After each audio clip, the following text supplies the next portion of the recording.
So in today's video, I'd like to share a story with you. It's a story about the Walmart 3dfx scam. So one day I was browsing the internet on my phone for offers available through Google's shopping pages and happened to stumble across a 3dfx Voodoo 2 card from Creative Labs for about $28. One red flag I have noticed is that this image has been shown on multiple listings and websites. And another being that it is coming from Decluttr. For those who do not know, Decluttr is a service that allows you to sell items such as DVDs, games, and even hardware. While I was looking at the reviews on Walmart's website, there have been complaints of receiving the wrong item. Additionally, I've also noticed that sometime after I bought this card, I came across a Reddit post in which the user had shipped a working PlayStation 4, only to have it come back damaged and poorly packaged. Either way, I went ahead and purchased this card out of curiosity, and of course if anything were to go wrong, I can return it. A day or two later after it was purchased, I received the tracking number, and another red flag appeared. The weight of the package is less than a pound. First off, I don't recall there being a video card that weighs less than 1 pound, especially when it's something like a 3dfx card. And second off, I knew right then and there that I was going to receive the wrong item. A few days later, I received the package, but it arrived in a mailbox.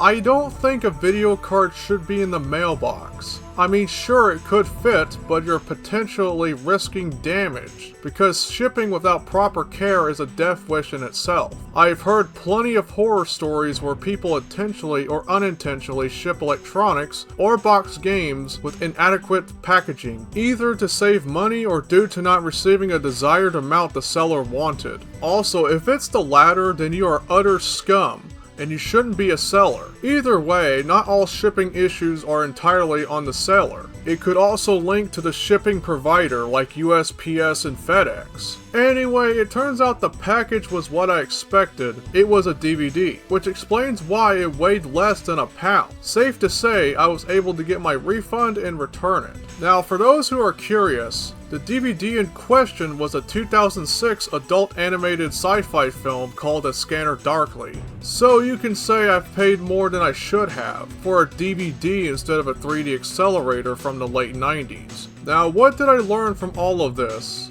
Oh yeah, if it's in that price range, it is likely too good to be true.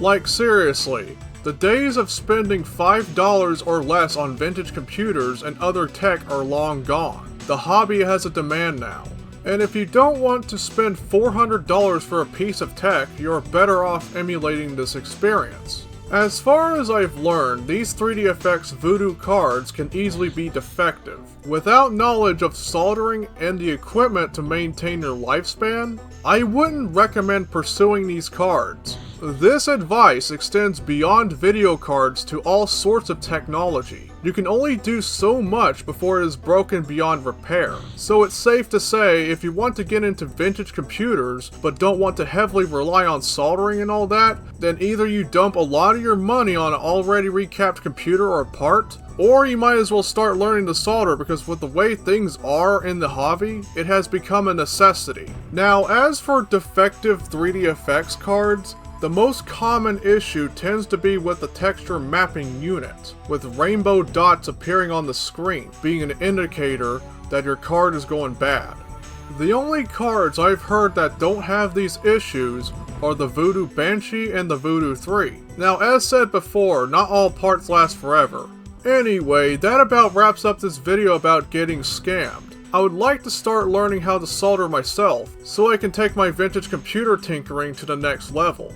And as always, peace out.